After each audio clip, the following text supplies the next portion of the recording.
You ever onboard that new client, get a couple months into it, and think, what have I done? I saw it coming, and I still let it happen. Everything's meant to be broken. I just want you to know I am. So here's a roundup of 18 red flags to avoid when you're talking with a new potential client. Hey, good morning. Hey, hello? Hi, can you see me? Nope. Hey, that's all right. Don't hurt yourself. So I sent you an upload link to send over your prior tax return. Did you do that? No. So was that? Where do I click for that? It was just in that email. You think I sent those instructions for fun? In my experience, if they can't read the manual when it comes to doing the basic stuff, it's not gonna be good when it comes to the hard stuff. Hey, good morning. Hello, can you hear me? Yep, I've got you. Are you at a grocery store? Yep, just running a few errands, had a bunch of stuff I had to get.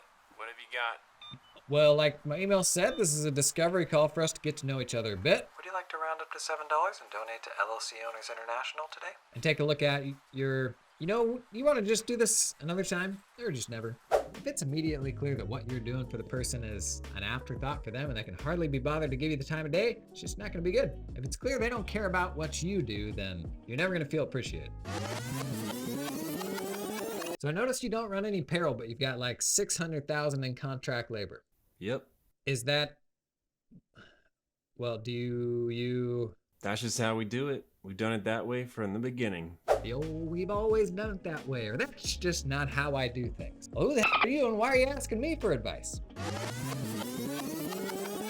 I saw everything that you do on your site, but all I need is just the annual tax return. Just the once a year then?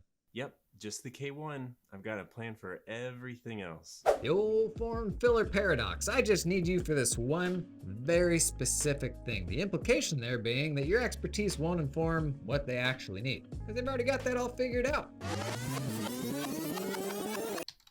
Dear sir or madam, I have a small business and would like to know the cost of your services.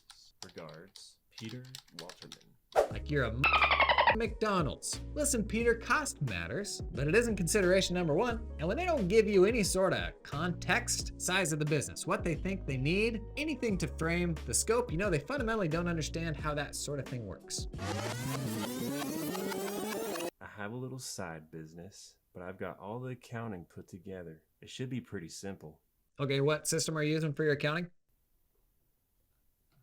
Oh, it's all here. In my experience, my access simple usually means one of three things. I expect it to be cheap, I don't want your advice, or I know what I'm doing, just fill out the forms for me. Listen here, bub, I'll be the one to tell you whether it's simple. Okay, guy? But the fact you're leading by convincing me that it's simple tells me you're up to no good. Well, thanks. I'm really looking forward to this. Hey, while I've got you, what's your cell phone number? It's not that a client can never have your cell phone number. It's just that asking for it on the first date's coming on a little strong. And in a world where it's getting harder to create boundaries, any signal from the client that they aren't interested in respecting yours, it's a red flag for me. I didn't feel like my last accountant was really thinking outside the box for me. You know what I mean? No, I don't know what you mean. But if you think I'm gonna put my professional hiney on the line for your personal gain, you got another thing coming. Great, so tell me about what your business got up to this year. Yeah, but first thing we need to do is to file last year's tax return. I had this other partnership that we need to file from 2019. Then I think we should file my 2016 return because I think I'm getting some money back. I can't remember if I filed 2018 or not. When you're first courting a new client, you've got limited information on which to make decisions. They may not be a deadbeat, they're probably a deadbeat. And assuming anything less is a gamble, that you are on the wrong side of, my friend. But I'll tell you what isn't a gamble. Uncat, the sponsor of this video. Yeah, that's a thing. You probably see me talk about Uncat already. If you haven't, check out this demo I did of it already. But Uncat's just a fresh of breath air. In an age when we spend our days hunting down clients for trivial information, Uncat watches accounts in your ledger, uncategorized expense, for example, and anytime you drop transactions into there, it's going to notify your client automatically, have them pop into Uncat and give you more information. No need for them to log into the accounting system or even log into Uncat for that matter. It's just an easier way to track down categorization, you know? Learn more over at uncat.com. Nothing to do with cats. So I worked up my tax return on TurboTax, and I just wanted to see if you could look at the numbers and review it, and maybe... Yo, let me see if the number you give me is as big as the number I got. This isn't an either-or proposition. I'm not going to review your TurboTax return. If you fancy yourself a tax preparer, please visit our careers page. Okay, sounds good. I'll have the team reach out to get a retainer set up. Hold on, a what? Hmm? A what? A retainer?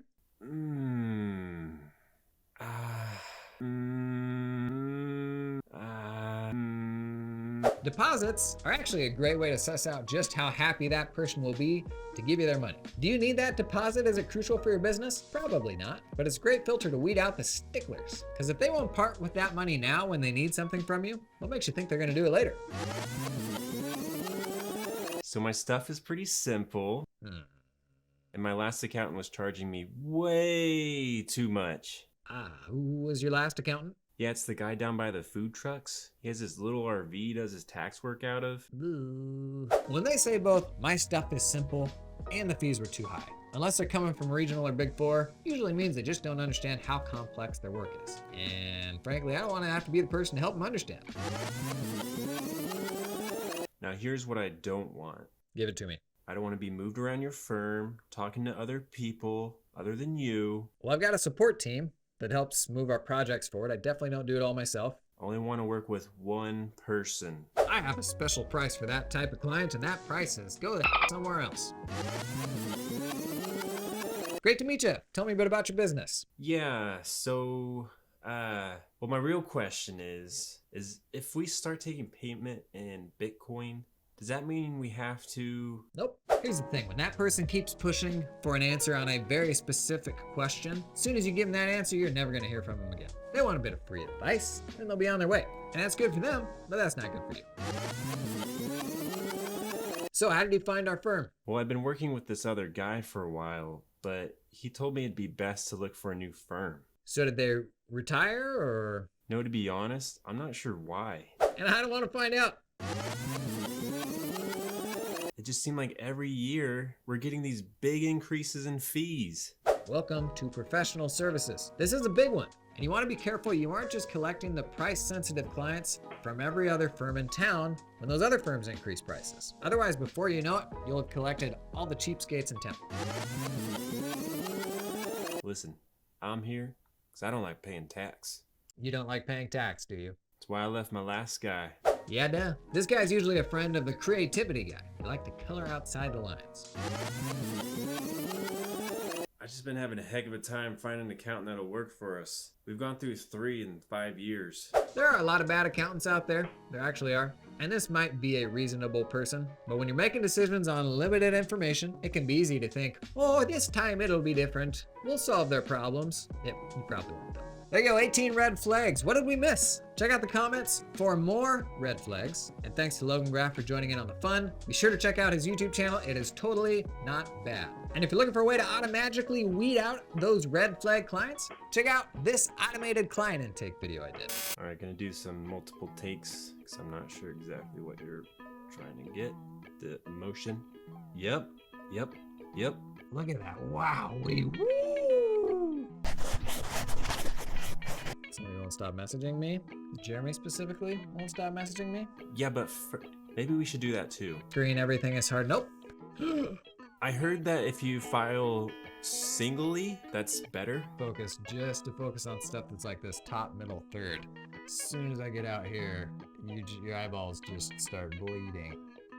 It takes Logan forever to say anything. Yeah, but first thing we need to do is we need to file last year. Excuse me.